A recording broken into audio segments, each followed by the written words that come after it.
Last month, we bought ourselves two brand new e-bikes, the Trek Rail, and very quickly we found out there was a problem. How do you recharge the battery? And we were looking at portable power stations, and this company, VanPowers, reached out to us and said, would you like to test our power box? And I said, absolutely. They sent us over this Super Power Pro 2000, which has a 2096 watt-hour battery. We're going to test this power station for charging our e-bikes because when we're out on the road, sometimes it's hard to get power to recharge these things. Now, our bikes each come with their own battery. My bike has a 750 watt-hour battery, whereas Faith's bike has a 625 watt-hour battery. So if we drain them completely, the total amount of power we need is 1,375 watt-hours. And this little guy will have no problem recharging the batteries when they're fully empty. But we're going to test that out and see how it works. But before we do, let's talk about what this thing is, and then we'll talk about how to use it, and we'll do some testing. So stay tuned till the last of the video, and we'll also provide you a discount code at the end if it's something that you're interested in. Let's get started. What is a portable power station? I built this to show you what it is. The first component is a battery, represented by the lunchbox. And this battery is a lithium-ion battery that has about 45 amp hour at 47 volts. Now, most batteries that you get for your car or even lithium-ion are 12 volt batteries. So this one is a more condensed form factor because they cranked up the voltage. Now, the second component that it has is a power inverter. And it's a 2000 watt inverter just like this one here, and it can take a spike load up to 3000 watts. So it's the exact same rating as what this power inverter has. The next thing it has is a charger. So this is a AC to DC charger, so you can plug it into your wall and charge your battery. And then it also has a solar charge controller, so you can plug in a solar panel directly to that box and charge it that way.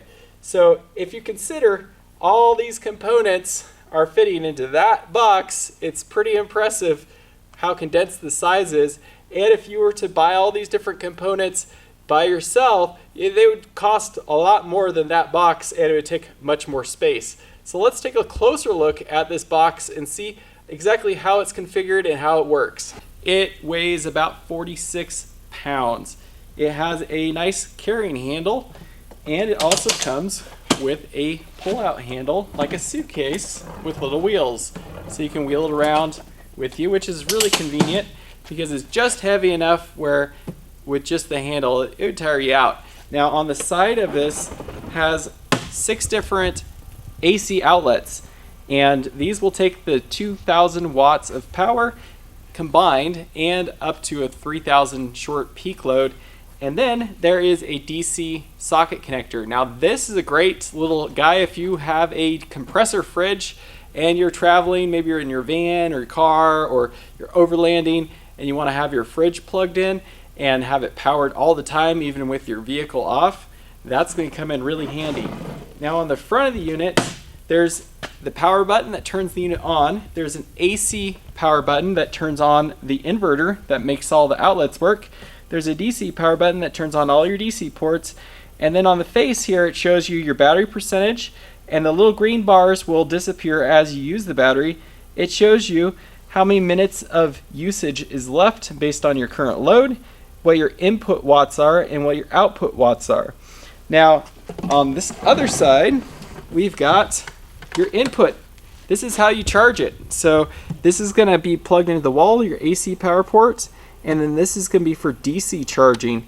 Now they provided a handy little case, which I think the only suggestion I would have is to integrate these connectors into maybe a little compartment inside the box. But it is a really nice, very functional pouch here.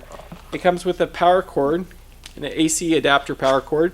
So you just plug that right in. Now one thing that's really nice, instead of having a big old power block like you would on your e-bike or a laptop computer that does the conversion, all of the components for doing the power conversion are actually inside this box, which is really nice. There's also a adapter to plug in for charging off of your car. So this is going to plug in to this little yellow plug, and it's going to allow you to charge via your cigarette lighter adapter, your 12-volt socket on your car. And this will take a little while to charge. If it's fully dead, around 9 hours or a little even more. Next, we have a built-in solar charge controller. So this plugs in directly to the unit, and then this will plug into your solar panel. It's an MC4 connector, and it will accept up to 1800 watts of power from the solar panel, which is a lot. So you can have a lot of flexibility on how you want to charge it. Another really neat feature is that you can actually charge this via two methods at the same time. So you can charge it with the AC power as well as DC. Now, how that could possibly work for you is, for instance, in our Toyota Tacoma, it has a 400 watt factory power inverter. So it's got a little plug-in that you can plug small powered items into. So we can actually plug this into our AC power on the Tacoma, but we could also plug it into the cigarette lighter 12-volt adapter, and we could get power charging from two different methods from this unit. Now, another really neat feature that I like with this unit is that it has its own phone app, and you can connect to this unit and actually do advanced configuration for it. One of the features I really like with this phone app is all the configuration options it gives you. You have input configuration, and you can choose how many watts of power that it's going to accept from your AC power adapter. So why is this important? Well, our Tacoma only has a 400 watt power inverter, and if this thing was trying to get 1000 watts of power from it, it would just shut down. However, we can drop the power charge all the way down to 300 watts of power. That's going to allow it to charge at a much slower rate, but it will allow it to charge within the parameters of what our little Toyota power inverter can do. That's a really great feature. And then it shows you on the output side, you can choose how it's outputting for your DC power, even the hertz it's running at, depending on what you're charging. And then it has various different modes. You can have a sleep mode, amp up mode, so if you're going to have a really high power draw, you can turn that on to help with that initial surge. And then it has some fun features like ambient lights, and you can change the colors. How much fun is that? Pick your favorite color, and you can change the brightness. So you can have a really fun little campsite, set that out there, charge your stuff, and have a little mood lighting at the same time. It also has advanced system functionality that shows like display timeout, advanced features, with the temperature, how it does the display if it's Fahrenheit, Celsius, and it can do firmware updates, which is really handy. As they do release updates, you can go ahead and update your unit. Let's go ahead and get out and do some real world testing and see how this thing works. Specifically, let's test it on the e-bikes first. All right, let's go ahead and plug in the e-bikes and see what happens. The first bike, we're plugging it in, and we're going to watch at what the power output is in watts, how many watts it's taking, and see how many hours. You can see how that number changes as it's taking more watts. But you can see right now it is taking about 175 watts of power out of this unit in charging that. So that's with one bike plugged in. Let's go ahead and plug in the second bike and see how it works here. All right, with the second bike plugged in, you can see it's going to start jumping here. We're at 365. Look at that. Oh, 375. Whoa, 380. Yeah, it's just bumping up here. So just under 400 watts of power. And you can see if that output stays the same and nothing changes, it's saying that this battery will last for around 6.5 hours with that load on it. And so as you change the load, it's going to recalculate how much time that battery will keep on producing that same amount of power for. So let's go ahead and let these things charge up, and then let's test some bigger loads on this thing and see how well it can do, because this is supposed to be able to be used even if you have, let's say, a power outage at your house and you need to power some bigger items. So let's go ahead and try that and see what happens. For our next test, let's plug in an electric heater. Now these are known for being fairly power hungry. We went ahead and plugged this in. We're going to start it on low setting, which I think is around 1,000 watts of power. So let's go ahead and turn it on and see what the output says here. It looks like it's climbing over 900 watts so far. Yeah, just under 1,000, yeah, just over 900. And it looks like it'll go for about 3 hours with that amount of power draw. So that's not too bad. You could run an electric heater off of this thing fully charged for a few hours. Now let's crank it up and see if this guy can handle the full power of this. So this is the secondary power. This goes up to about 1,400 watts of power. And you can see the amount of time of battery life is a little under 2 hours based on it running on high. And it's kind of fluctuating. It looks like it's down around 1,300 watts. That's impressive to run a whole household space heater off of a portable battery pack. Very cool. Let's test it with a heat gun. This can pull even more power. So first we'll turn it on low, and you can see it's at 0, it's climbing. The heat gun's getting hot. You can see it's around 500 watts. That's actually not too bad for this thing. But let's go ahead and crank it up to high. It's on high now. It's getting very hot. And we are pulling over 1,200 watts of power.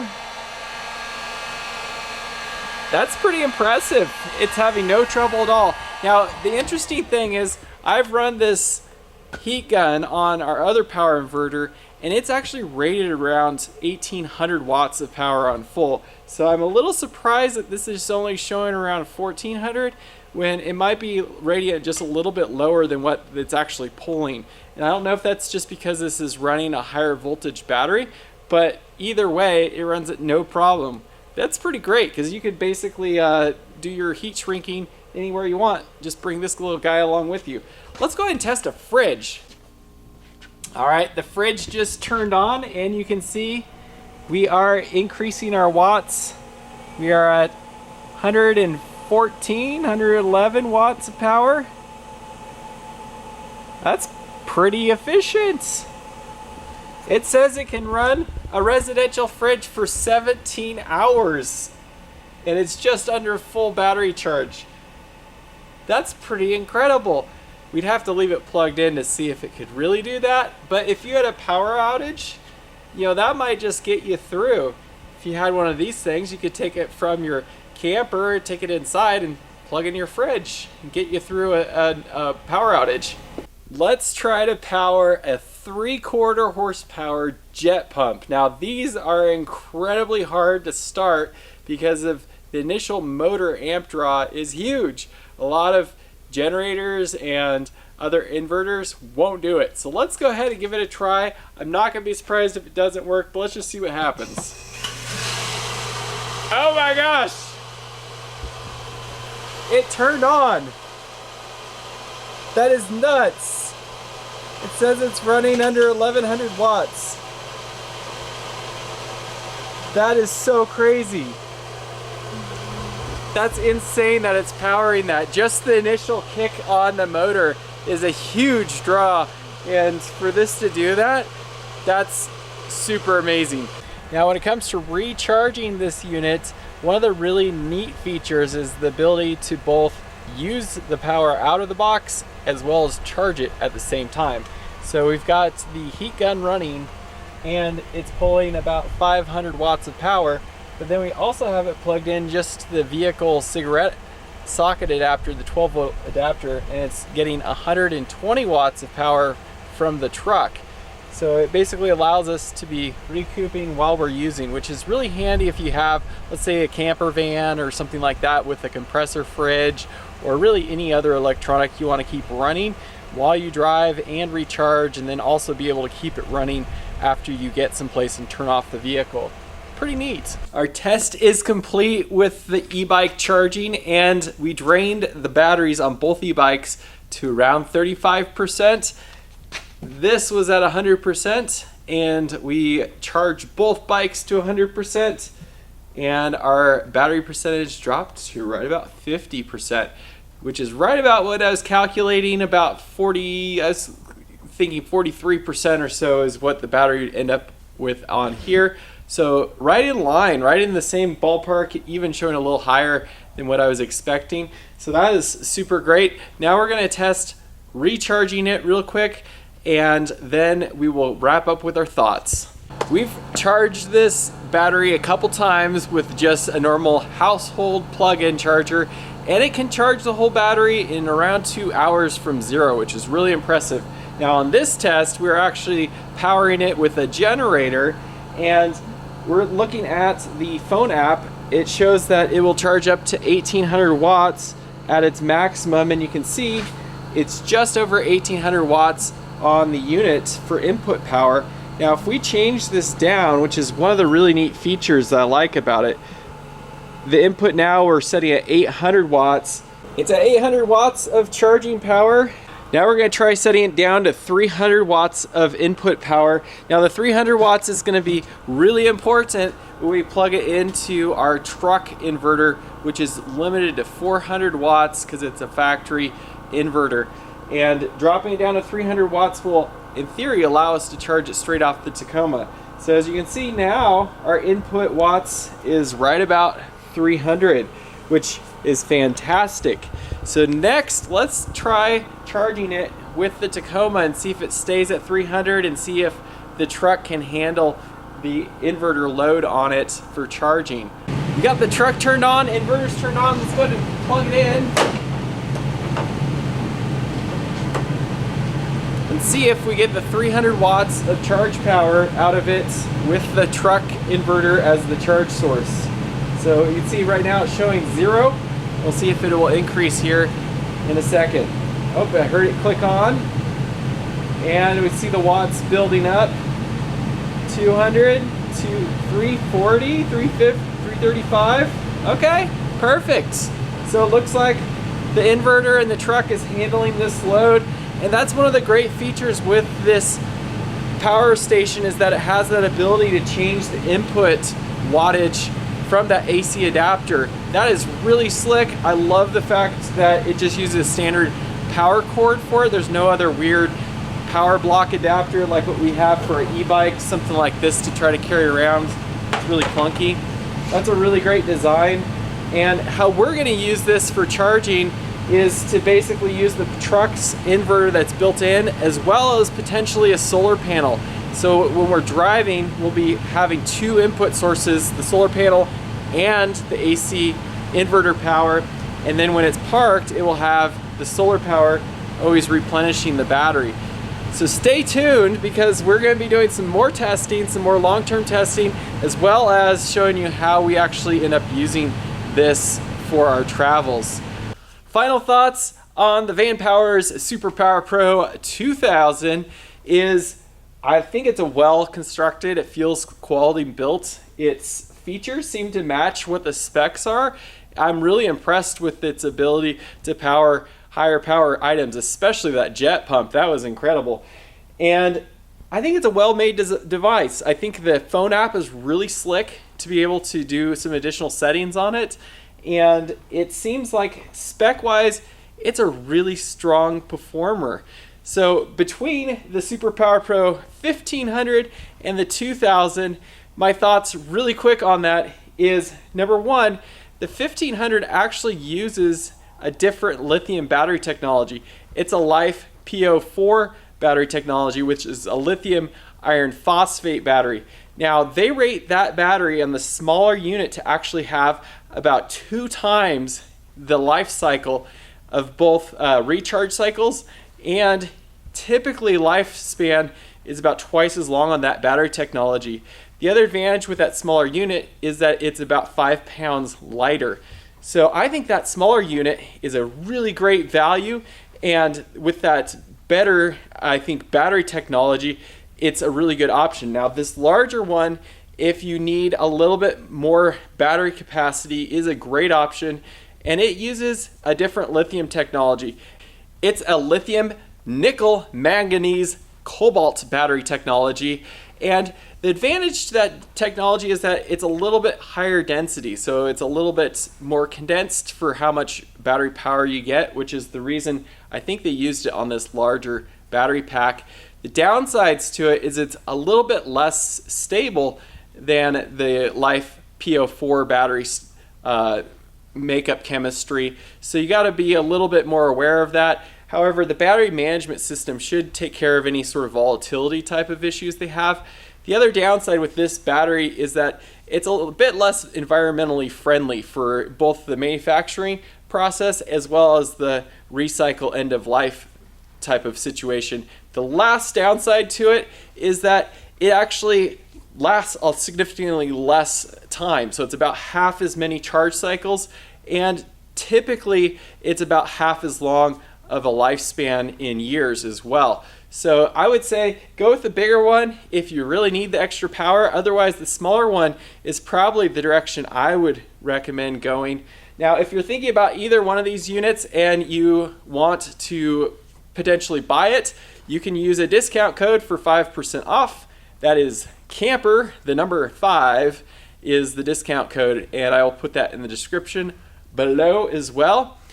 The other power station option you'll see out there are Goal Zero and Jackery. Those are the most well-known brands, and those will only offer the lithium nickel manganese cobalt battery technology, same as what this unit has. However, those actually have a lower life cycle rating on them, so that's kind of an interesting deal. There's no real problem with this battery technology. It's just I think that the Life PO4 battery technology is a better in some regards, especially with lifespan and whatnot. Now, for us, we needed extra battery capacity because we're thinking to use it for charging the bikes, plus running a fridge off of it, and we really just didn't want to run out of power. So I think this is a good option for our usage, but just something to keep in mind if you can go with the smaller one, it's gonna probably last you a bit longer. Post up in the comments below if you have any thoughts or comments about these power stations or any other questions, and I'd be glad to try to answer them, or if there's any testing you'd like to have done with it, be sure to share that and we'll see if we can do that for you guys. Otherwise, thanks for watching. Thanks for checking out the VanPowers Superpower Pro 2000 unit, and stay tuned because we're going to be doing more follow-up videos with this and testing it. So be sure to subscribe and follow along. Catch you later. Thank you.